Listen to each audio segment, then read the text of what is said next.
ಮಧ್ಯಾಹ್ನದ ಶುಭ ವಂದನೆಗಳು ಗುರುಗಳೇ. ಎಲ್ಲರಿಗೂ ಮಧ್ಯಾಹ್ನದ ಶುಭ ವಂದನೆಗಳು. ಕೂತ್ಕೊಳ್ಳಿ. ಧನ್ಯವಾದಗಳು ಗುರುಗಳೇ. ಮೊದಲೇ ನಿಮಗೆ ತಿಳಿಸಿದ್ದೆ ನಾನು, ಪ್ರಜಾನಿಷ್ಠೆ ಪಾಠ ನೀವೇ ವಿಚಾರ ಸಂಕಿರಣವನ್ನ ಮಾಡಿಕೊಡಬೇಕು ಅಂತ. ಈ ಒಂದು ಪ್ರಜಾನಿಷ್ಠೆ ಪಾಠದ ವಿಚಾರ ಸಂಕಿರಣವನ್ನು ವಿದ್ಯಾರ್ಥಿಗಳು ನೀವು ನಡೆಸ್ಕೊಡ್ಬೇಕು. ನಿಮಗೆ ಹಂಚಿಕೆಯನ್ನು ಮಾಡಿದೆ ಯಾವ್ಯಾವ ಭಾಗ ಅಂತ. ನೀವು ಆ ಭಾಗವನ್ನು ಓದೋದು ಅಂದರೆ ಮೊದಲು ಪ್ರವೇಶ, ಆನಂತರ ಕವಿಕಾವ್ಯ ಪರಿಚಯ, ಆಮೇಲೆ ಪ್ರವೇಶ, ಆಮೇಲೆ ಆಶಯ, ಆಮೇಲೆ ಪದಗಳ ಅರ್ಥ, ಟಿಪ್ಪಣಿಗಳು, ಆಮೇಲೆ ಪಾಠ ಭಾಗ ಒಂದೊಂದು ಪ್ಯಾರ ಒಬ್ಬರು ಓದ್ಬಿಟ್ಟು ಮೊದಲು ಓದ್ಬೇಕು. ನೀವೇ ಓದ್ತೀರಿ. ಓದಿದ ನಂತರ ಒಂದೊಂದು ಸಾಲನ್ನು ಅವ್ರಿಗೆ ಹೇಳ್ಕೊಡ್ತೀರಿ. ಓದುವುದು, ಹೇಳ್ಕೊಡೋದು, ಆ ನಂತರ ಅವುಗಳ ಬಗ್ಗೆ ಒಂದು ಪ್ರಶ್ನೆಗಳು, ಒಂದು 5-6 ಪ್ರಶ್ನೆಗಳನ್ನು ಮಾಡೋದು, ಅವರಿಂದ ಪ್ರಶ್ನೆಗಳಿಗೆ ಉತ್ತರವನ್ನು ಪಡ್ಕೊಳ್ಳೋದು. ಇಷ್ಟು ಪ್ರಕ್ರಿಯೆಯನ್ನು ನೀವು ಮಾಡಬೇಕು. ಸರಿ, ಈಗ ನೀವು ಈ ಪ್ರಜಾನಿಷ್ಠೆಯ ಪಾಠದ ವಿಚಾರ ಸಂಕಿರಣ ಮಾಡಲಿಕ್ಕೆ ನಿಮ್ಮೆಲ್ಲ ಇವರಿಗೂ ಕೂಡ ವಿದ್ಯಾರ್ಥಿಗಳಿಗೆ ಸ್ವಾಗತವನ್ನು ಬಯಸ್ತೀನಿ. ಬನ್ನಿ. ನನ್ನ ಹೆಸರು ಅನುಷಾ. ನಾನು 9ನೇ ತರಗತಿ ಎ ವಿಭಾಗದಲ್ಲಿ ಓದುತ್ತಾ ಇದ್ದೇನೆ. ಪ್ರಜಾನಿಷ್ಠೆ ಎಂಬ ಪಾಠದಿಂದ ಶ್ರೀ ಮರುಳಯ್ಯ ಅವರ ಬಗ್ಗೆ ನಿಮಗೆ ತಿಳಿಸ್ತಾ ಇದ್ದೇನೆ. ಶ್ರೀ ಮರುಳಯ್ಯ, ಶ್ರೀ ಸಾಸಲು ಶಿವರುದ್ರಯ್ಯ ಮರುಳಯ್ಯ ಇವರು 1931ರಲ್ಲಿ ತುಮಕೂರು ಜಿಲ್ಲೆಯ ಚಿಕ್ಕ ನಾಯಕನಹಳ್ಳಿ ತಾಲೂಕಿನ ಸಾಸಲು ಗ್ರಾಮದಲ್ಲಿ ಜನಿಸಿದರು. ಇವರ ತಂದೆ ಶಿವರುದ್ರಯ್ಯ, ತಾಯಿ ಸಿದ್ದಮ್ಮ. ಇವರ 1956ರಲ್ಲಿ ಮೈಸೂರು ವಿಶ್ವವಿದ್ಯಾಲಯದಿಂದ ಕೆಳದಿಯ ಅರಸರು ಮತ್ತು ಕನ್ನಡ ಸಾಹಿತ್ಯ ಕುರಿತು ಮಹಾಪ್ರಬಂಧಕ್ಕೆ PhD ಪದವಿಯನ್ನು ಪಡೆದರು. 1995ರಿಂದ 1998ರವರೆಗೆ ಕನ್ನಡ ಸಾಹಿತ್ಯ ಪರಿಷತ್ತಿನ ಅಧ್ಯಕ್ಷರಾಗಿದ್ದರು. ರಾಜ್ಯ ಭಾಷಾ ಆಯೋಗದ ಸದಸ್ಯರಾಗಿಯೂ ಸೇವೆಯನ್ನು ಸಲ್ಲಿಸಿದರು. ಇವರ ಶಿವತಾಂಡವ, ಕೆಂಗನಕಲ್ಲು, ವಚನ ವೈಭವ, ನೆಲದ ಸೊಗಡು, ನಾಟ್ಯ ಮಯೂರಿ, ವಿಜಯವಾತಾಪಿ ಮೊದಲಾದ 9ಕ್ಕೂ ಹೆಚ್ಚು ಕೃತಿಗಳನ್ನು ರಚಿಸಿದ್ದಾರೆ. ಶ್ರೀಯುತರಿಗೆ ಕರ್ನಾಟಕದ ರಾಜ್ಯೋತ್ಸವ ಪ್ರಶಸ್ತಿ, ಕರ್ನಾಟಕದ ಸಾಹಿತ್ಯ ಅಕಾಡೆಮಿ ಪ್ರಶಸ್ತಿ ಮತ್ತು ದೇವರಾಜ್ ಬಹದ್ದೂರ್ ಪ್ರಶಸ್ತಿಗಳನ್ನು ನೀಡಿ ಗೌರವಿಸಲಾಗಿದೆ. ಇವರ ದಿನಾಂಕ 5/2/2016ರಂದು ವಿಧಿವಶರಾದರು. ಪ್ರಕೃತ ಪ್ರಜಾನಿಷ್ಠೆ ಗದ್ಯ ಪಾಠವನ್ನು ಶ್ರೀ ಮರುಳಯ್ಯ ಅವರು ರಚಿಸಿರುವ ನಾಟ್ಯ ಮಯೂರಿ ಎಂಬ ಕೃತಿಯಿಂದ ಆಯ್ದು ನಿಗದಿಪಡಿಸಿದೆ. ಲೇಖಕ ಪರಿಚಯ ಕುರಿತು ನಿಮಗೆ ಪ್ರಶ್ನೆಯನ್ನು ಕೇಳುತ್ತಿದ್ದೇನೆ. ಶ್ರೀ ಮರುಳಯ್ಯ ಅವರ ಪೂರ್ಣ ಹೆಸರೇನು? ಮರುಳಯ್ಯ ಅವರ ಪೂರ್ಣ ಹೆಸರೇನು? ಶ್ರೀ ಸಾಸಲು ಶಿವರುದ್ರಯ್ಯ ಮರುಳಯ್ಯ. ಶ್ರೀ ಮರುಳಯ್ಯ ಅವರ ಯಾವ ಗ್ರಾಮದಲ್ಲಿ ಜನಿಸಿದರು? ತುಮಕೂರು ಜಿಲ್ಲೆಯ ಸಾಸಲು ಗ್ರಾಮದಲ್ಲಿ ಜನಿಸಿದರು. ಶ್ರೀ ಮರುಳಯ್ಯ ಅವರ ಕೃತಿಗಳು ಯಾವುವು? ಶಿವತಾಂಡವ, ಕೆಂಗನಕಲ್ಲು, ವಚನ ವೈಭವ, ನೆಲದ ಸೊಗಡು, ನಾಟ್ಯ ಮಯೂರಿ, ವಿಜಯವಾತಾಪಿ ಮೊದಲಾದ 9ಕ್ಕೂ ಹೆಚ್ಚು ಕೃತಿಗಳನ್ನು ರಚಿಸಿದ್ದಾರೆ. ಶ್ರೀ ಮರುಳಯ್ಯ ತಂದೆ ತಾಯಿ ಹೆಸರೇನು? ತಂದೆ ಶಿವರುದ್ರಯ್ಯ, ತಾಯಿ ಸಿದ್ದಮ್ಮ. ಶ್ರೀ ಮರುಳಯ್ಯ ಬರೆದ ಕಾದಂಬರಿಯ ಹೆಸರೇನು? ನಾಟ್ಯ ಮಯೂರಿ. ಅವಕಾಶ ಮಾಡಿಕೊಟ್ಟಿದ್ದಕ್ಕೆ ಗುರುಗಳಿಗೆ ಧನ್ಯವಾದಗಳು. ಫಸ್ಟ್ ಶಾಂತ ರೀತಿಯಿಂದ ಕುಳಿತು ಕೇಳಿದ್ದಕ್ಕೆ ನಿಮಗೂ ಧನ್ಯವಾದಗಳು. ನನ್ನ ಹೆಸರು ಐಶ್ವರ್ಯ. ನಾನು 9ನೇ ತರಗತಿಯಲ್ಲಿ ಓದುತ್ತಿದ್ದೇನೆ. ಪ್ರಜಾನಿಷ್ಠೆ ಪಾಠದಲ್ಲಿ ಪ್ರವೇಶವನ್ನು ಓದುತ್ತಿದ್ದೇನೆ. ಪ್ರವೇಶ. ಕನ್ನಡ ಸಾಹಿತ್ಯ ಪ್ರಕಾರಗಳಲ್ಲಿ ಕಾದಂಬರಿಯೂ ಕೂಡ ಒಂದು. ಕಾದಂಬರಿಗಳು ಕೇವಲ ಮನೋರಂಜನೆಯ ಸಾಧನಗಳಾಗಿರದೆ ಬದುಕಿನ ಮಹಾಕಾವ್ಯಗಳಾಗಿವೆ.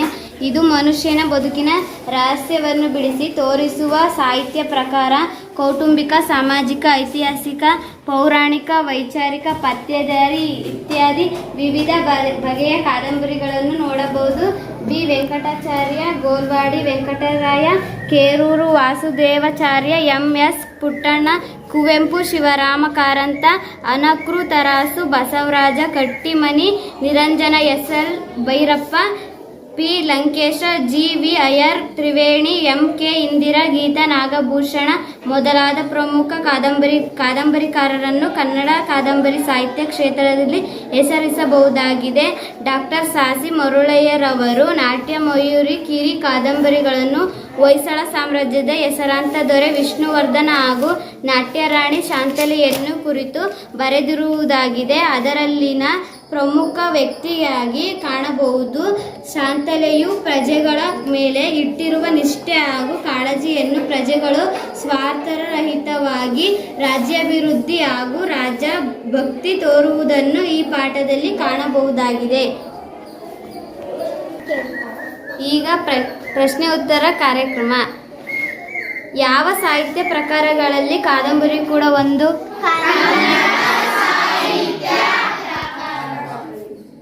ಎಷ್ಟು ಬಗೆಯ ಕಾದಂಬರಿಗಳನ್ನು ನೋಡಬಹುದು?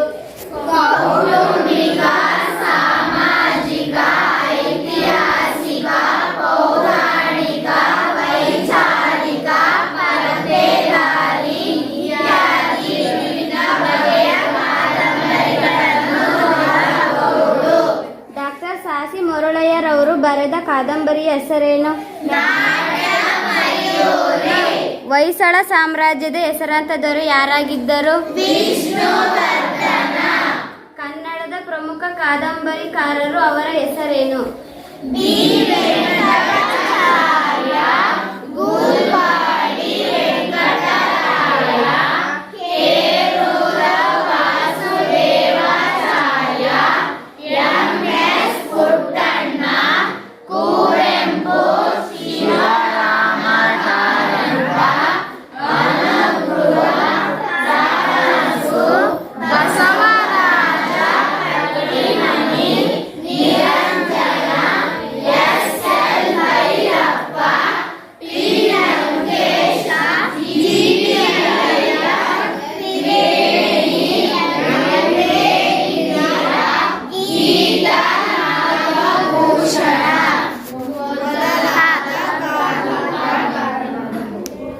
ಅವಕಾಶ ಮಾಡಿಕೊಟ್ಟಂತ ಗುರುಗಳಿಗೂ ಹಾಗೂ ನನ್ನ ಗೆಳೆಯ ಗೆಳತಿಯರಿಗೂ ಧನ್ಯವಾದಗಳು.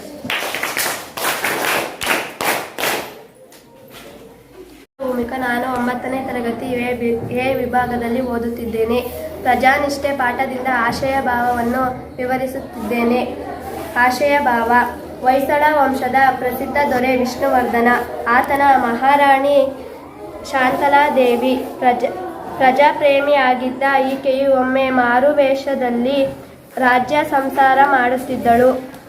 ಆ ಸಮಯದಲ್ಲಿ ಪ್ರಜೆಗಳ ಪ್ರಾಮಾಣಿಕತೆಯನ್ನು ಕಂಡಳು.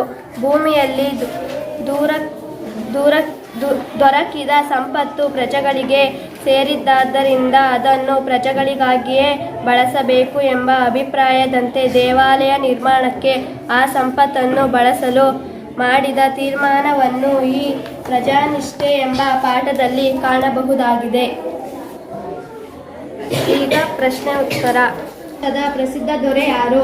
ವಿಷ್ಣುವರ್ಧನ ಮಹಾರಾಣಿಯ ಹೆಸರೇನು? ಶಾಂತಲಾದೇವಿ. ಶಾಂತಲಾದೇವಿ ಯಾವ ವೇಷದ ರಾಜ್ಯ ಸಂಸಾರ ಮಾಡುತ್ತಿದ್ದಳು? ಮಾರುವೇಷದಲ್ಲಿ ರಾಜ್ಯ ಸಂಚಾರ ಮಾಡುತ್ತಿದ್ದಳು. ಆ ಸಮಯದಲ್ಲಿ ಪ್ರಜೆಗಳು ಏನನ್ನು ಕಂಡರು? ಪ್ರಾಮಾಣಿಕತೆಯನ್ನು ಕಂಡಳು.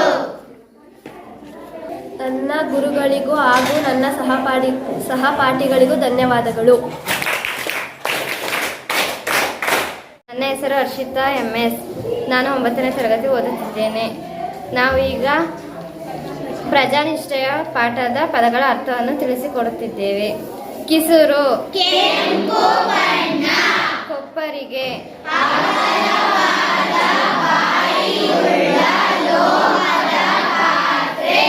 ಗಾವುಂಡ ಗ್ರಾಮದ ಮುಖ್ಯಸ್ಥ ಚೈತ್ರ ಯಾತ್ರೆ ವಿಜಯ ಯಾತ್ರೆ ದೈವದವರು ಊರಿನ ಹಿರಿಯರು ಮೃತರ ಹಿರಿಯರು ಪಿತ್ರಾಜಿತ್ತ ತಂದೆಯ ಆಸ್ತಿ ವಂಶದ ಪೂರ್ವಿಕರು ಅರ್ಜಿಸಿದ ಸಂಪತ್ತು ಪೂರ್ವಿಕರು ವಂಶದ ಹಿಂದಿನ ವ್ಯಕ್ತಿ ಪೂರ್ವಜರು ಪ್ರವರ್ಧಮಾನ ಅಭಿವೃದ್ಧಿ ಹೊಂದುವುದು ಮುಂಡಾಯಿಸು ಋತುಮಾನು ತಡೆಯುವಿಕೆ.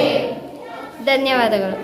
ನನ್ನ ಹೆಸರು ಚಂದನ ಎನ್ವಿ. 9ನೇ ತರಗತಿ ಎ ವಿಭಾಗದಲ್ಲಿ ನಾನು ಓದುತ್ತಿದ್ದೇನೆ. ಸಾಶಿ ಮರುಳಯ್ಯರವರು ಬರೆದಿರುವ ಪ್ರಜಾನಿಷ್ಠೆ ಪಾಠದ ಮೊದಲನೇ ಪ್ಯಾರವನ್ನು ನಾನೀಗ ಓದುತ್ತಿದ್ದೇನೆ. ಹೊಯ್ಸಳ ಸಾಮ್ರಾಜ್ಯದ ಪ್ರಗತಿಯನ್ನು ಕಂಡು ಪರರಾಜರ ಕಣ್ಣುಗಳು ಕಿಸುರಾದವು. ದಿನೇ ದಿನೇ ಪ್ರವರ್ಧಮಾನಕ್ಕೆ ಬರುತ್ತಿರುವ ವಿಷ್ಣುವರ್ಧನ ಭೂಪಾಲನನ್ನು ಬಡಿಯಬೇಕೆಂದು ಶತ್ರು ರಾಜರುಗಳನೆಕ್ಕರು ಅವಣಿಸುತ್ತಿದ್ದರು. ಅವರಲ್ಲಿ ಚೋಳಮಂಡಲದ ಕುಲತುಂಗ ಪ್ರಮುಖನಾದವನು. ಗಂಗರ ತಲಕಾಡು ಅವನ ಸ್ವಾಧೀನದಲ್ಲಿತ್ತು. ಅಲ್ಲಿ ಆದಿಯಮ ಎಂಬವನು ರಾಜಪ್ರತಿನಿಧಿಯಾಗಿ ನೇಮಿಸಿದ್ದನು. ಕುಲತುಂಗ ಪ್ರಚಂಡ ಆಶಾವಾದಿ ಅಖಂಡ ಭಾರತ ಖಂಡದ ಒಡೆತನವನ್ನು ಬಯಸುತ್ತಿದ್ದ ದುರಾಶ ಪಿಶಾಚಿ ಹೊಯ್ಸಳ ಸಾಮ್ರಾಜ್ಯವನ್ನು ತನ್ನ ವಶ ಮಾಡಿಕೊಳ್ಳಲೆಂದು ಆಶಿಸಿ ಆದಿಯಮನನ್ನು ಪ್ರಚೋದಿಸಿ ದ್ವಾರ ಸಮುದ್ರದ ಮೇಲೆ ಕಳುಹಿಸಿದ. ಆದಿಯಮ ಮೊದಲು ಗಡಿನಾಡುಗಳಲ್ಲಿ ಚಿಕ್ಕ ಪುಟ್ಟ ದಾಳಿಗಳನ್ನು ನಡೆಸುತ್ತಿದ್ದ. ಒಂದು ದೊಡ್ಡ ದಂಡಯಾತ್ರೆಯನ್ನು ಕೈಗೊಂಡ. ಇದನ್ನು ಗುಪ್ತಾಚಾರದಿಂದ ತಿಳಿದ ಹೊಯ್ಸಳೇಶ್ವರನು ಸಕಲ ಸೇನಾ ಸಮೇತವಾಗಿ ಯುದ್ಧಕ್ಕೆ ಸನ್ನದ್ಧನಾಗಲೇಬೇಕಾಯಿತು.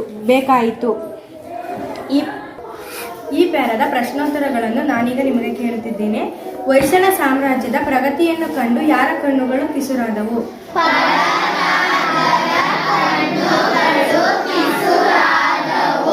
ಅವರಲ್ಲಿ ಚೋಳಮಂಡಲದ ಪ್ರಮುಖನಾದವನು ಯಾರು? ಕುಲತುಂಗನ ಅಸ್ತಿನದಲ್ಲಿದ್ದ ತಲಕಾಡು ಯಾವುದು?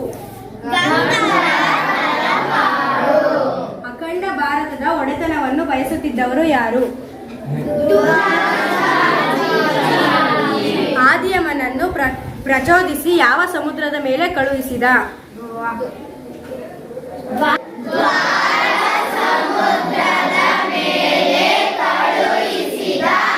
ಈ ಪಾಠವನ್ನು ಓದಲು ಅವಕಾಶ ಮಾಡಿಕೊಟ್ಟ ನನ್ನ ಗೆಳೆಯರಿಗೂ ಹಾಗೂ ಗುರುಗಳಿಗೂ ಧನ್ಯವಾದಗಳು.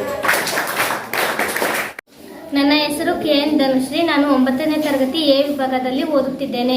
ನಾನು ಸಾಶಿ ಮರುಳಯ್ಯ ಅವರು ಬರೆದ ಪ್ರಜಾನಿಷ್ಠೆ ಎಂಬ ಗದ್ಯ ಭಾಗದ 2ನೇ ಪ್ಯಾರವನ್ನು ಓದುತ್ತಿದ್ದೇನೆ. ಶಕ ವರ್ಷ 1038ನೆಯ ದುರ್ಮಿಕಿ ನಾಮ ಸಂವತ್ಸರದ ಆಶ್ವಾಯುಜ ಶುದ್ಧ ದಶಮಿಯಂದು ದ್ವಾರ ಸಮುದ್ರದ ಸೇನೆ ತಲಕಾಡಿನ ಕಡೆಗೆ ಜೈತ್ರ ಯಾತ್ರೆ ಹೊರಟಿತು. ಮಳುವಳ್ಳಿ ಮೂಡು ಕುದುರೆಗಳ ಬಳಿಯಲ್ಲಿ ಘನಘೋರ ಯುದ್ಧ ನಡೆಯಿತು. ಹೊಯ್ಸಳರ ಕೈ ಮೇಲಾಗಿ ಚೋಳ ಸೇನೆ ಕಂಗಾಲಾಯಿತು.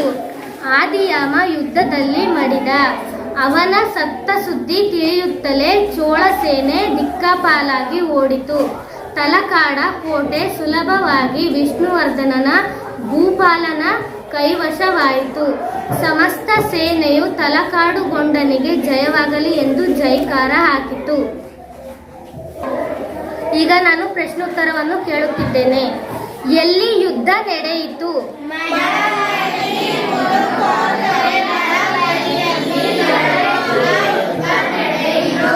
ಯಾರ ಸೈನ್ಯ ಕಂಗಾಲಾಯಿತು?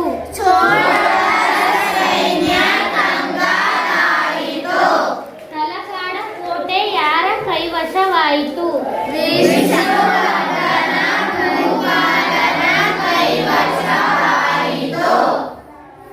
ತಲಕಾಡುಗೊಂಡನಿಗೆ ಜಯವಾಗಲಿ ಎಂದು ಹೇಳಿದವರು ಯಾರು?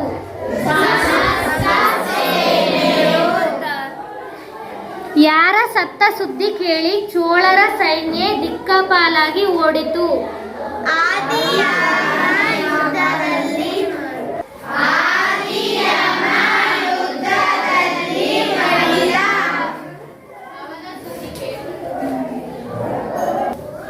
ಈ ಪಾಠವನ್ನು ಓದುವುದಕ್ಕೆ ಕಾರಣವಾಗಿರುವ ನನ್ನ ಗುರುಗಳಿಗೆ ಮತ್ತು ನನ್ನ ಸಹಪಾಠಿಗಳಿಗೆ ಧನ್ಯವಾದಗಳು. ನನ್ನ ಹೆಸರು ಅಕ್ಷತಯ್ಯ. ನಾನು 9ನೇ ತರಗತಿ ಎ ವಿಭಾಗದಲ್ಲಿ ಓದುತ್ತಿದ್ದೇನೆ. ಕನ್ನಡದ ಮೊದಲನೇ ಪಾಠವಾದಂತಹ ಪ್ರಜಾನಿಷ್ಠೆ ಎಂಬ ಪಾಠದ 3ನೇ ಪ್ಯಾರವನ್ನು ಓದುತ್ತಿದ್ದೇನೆ.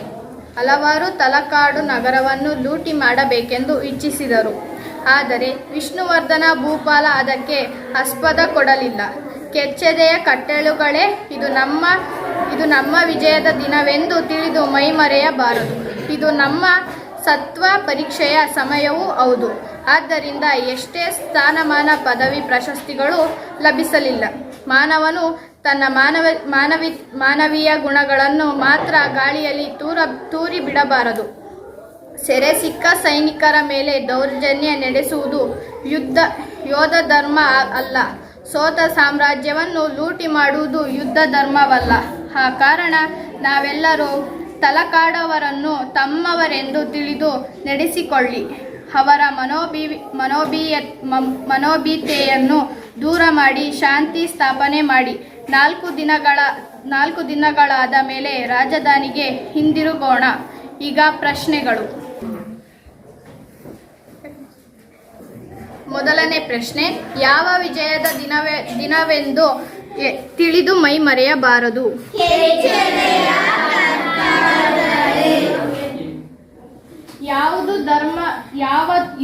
ಯೋಧ ಧರ್ಮ ಗಾಳಿಯಲ್ಲಿ ತೂರ ಬಿಡಬಾರದು. ಯಾವುದನ್ನು ಗಾಳಿಯಲ್ಲಿ ತೂರಿ ಬಿಡಬಾರದು?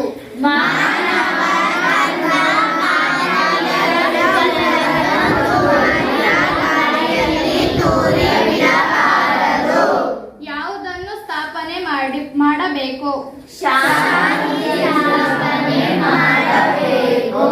ಎಷ್ಟು ದಿನಗಳಾದ ಮೇಲೆ ರಾಜಧಾನಿಗೆ ಹಿಂದಿರುಗಬೇಕು?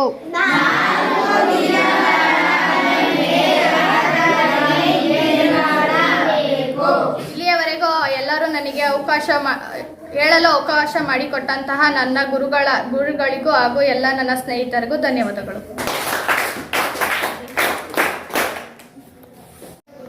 ಎಲ್ಲರಿಗೂ ನಮಸ್ಕಾರಗಳು. ನನ್ನ ಹೆಸರು ಲಕ್ಷ್ಮೀದೇವಿ ಬಿ. ನಾನು 9ನೇ ತರಗತಿ ಎ ವಿಭಾಗದಲ್ಲಿ ಓದುತ್ತಿದ್ದೇನೆ. ಇವತ್ತಿನ ದಿನ ನಾವು ಕನ್ನಡದ ಮೊದಲನೇ ಪಾಠವಾದಂತಹ ಪ್ರಜಾನಿಷ್ಠೆ ಪಾಠದ ಚಟುವಟಿಕೆಯನ್ನು ನಮ್ಮ ತರಗತಿಯಲ್ಲಿ ಹಮ್ಮಿಕೊಂಡಿದ್ದೇವೆ.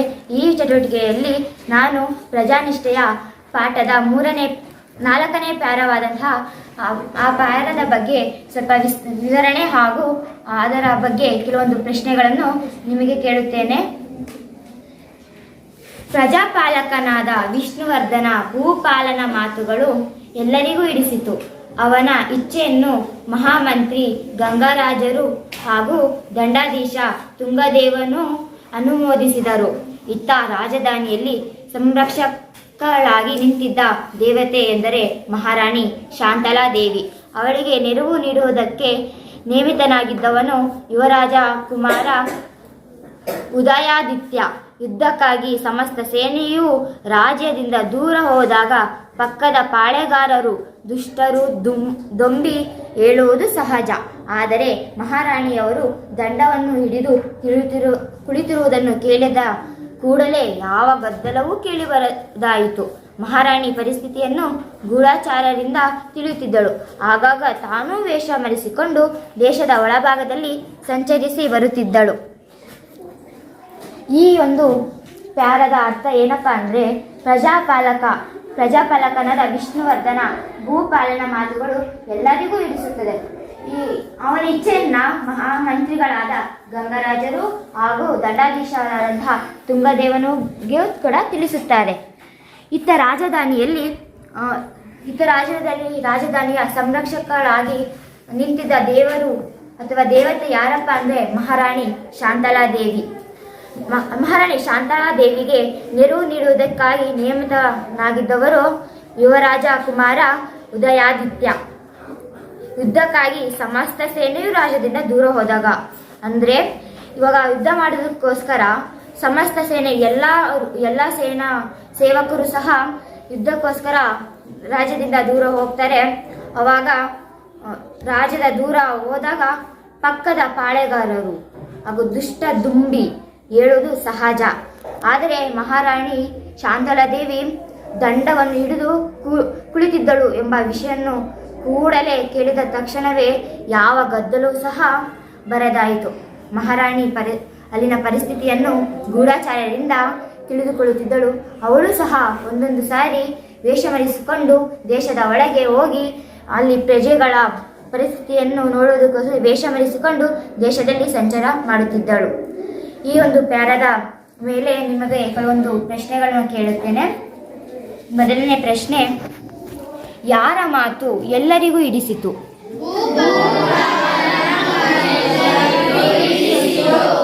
ಮಹಾಮಂತ್ರಿ ಯಾರು?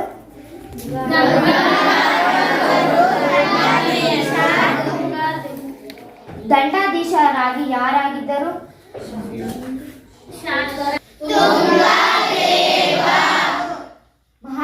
ಮಹಾಮಂತ್ರಿ ಗಂಗಾರಾಜರಿಗೂ ಹಾಗೂ ದಂಡಾಧೀಶರಾದ ತುಂಗಾದೇವರಿಗೂ ಏನನ್ನು ಯಾರು ತಿಳಿಸುತ್ತಾರೆ?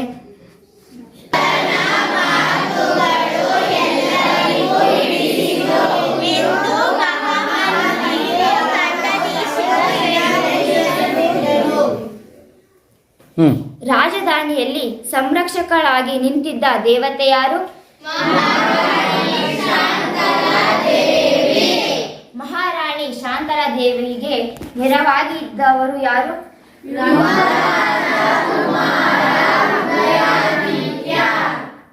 ಯಾವುದಕ್ಕಾಗಿ ಸಮಸ್ತ ಸೇನೆಯು ರಾಜ್ಯದಿಂದ ದೂರ ಹೋಯಿತು? ಯುದ್ಧಕ್ಕಾಗಿ ಸಮಸ್ತ ಸೇನೆಯು ರಾಜ್ಯದಿಂದ ದೂರ ಹೋಯಿತು. ಯುದ್ಧಕ್ಕಾಗಿ ಸಮಸ್ತ ಸೇನೆಯು ರಾಜ್ಯದಿಂದ ದೂರ ಹೋದಾಗ ಏನು ಆಗುವುದು ಸಹಜ?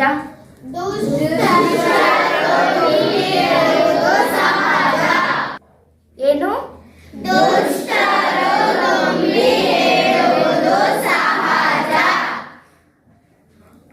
ಯಾವುದನ್ನು ಕೇಳಿದ ಕೂಡಲೇ ಎಲ್ಲರೂ ಗದ್ದಲವನ್ನು ಮಾಡದೆ ಸುಮ್ಮನಾದರು.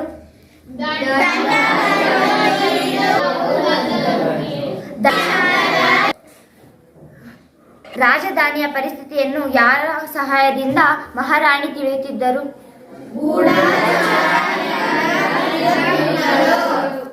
ದೇಶದ ಒಳಗೆ ಆಗಾಗ ಯಾರು ಸಂಚರಿಸಿ ಬರುತ್ತಿದ್ದರು?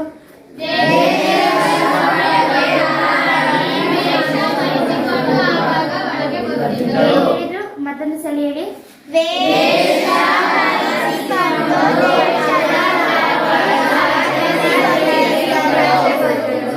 ಯಾರು ವೇಷ ಮಾಡಿಸಿಕೊಂಡು ಬರುತ್ತಿದ್ದರು?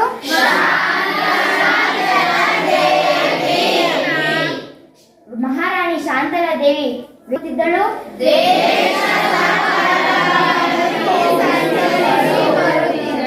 ಮಹಾರಾಣಿ ಶಾಂತಲಾದೇವಿ ವೇಷ ಮರೆಸಿಕೊಂಡು ದೇಶದ ಒಳಗೆ ಏಕೆ ಹೋಗುತ್ತಿದ್ದಳು?